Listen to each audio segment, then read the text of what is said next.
વાત કરીશું એક મહત્વના સમાચાર વિશે। અમેરિકામાં ભારતને મોટી સફળતા મળી છે।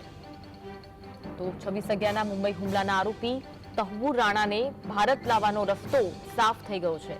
અમેરિકન કોર્ટે રાણાના પ્રત્યાર્પણને લીલી ઝંડી આપી છે। ઓગસ્ટ 2024માં પોતાનો ચુકાદો આપતી વખતે યુએસ કોર્ટે ભારત યુએસ પ્રત્યાર્પણ સંધિ હેઠળ રાણાને ભારત મોકલવાની મંજૂરી આપી હતી।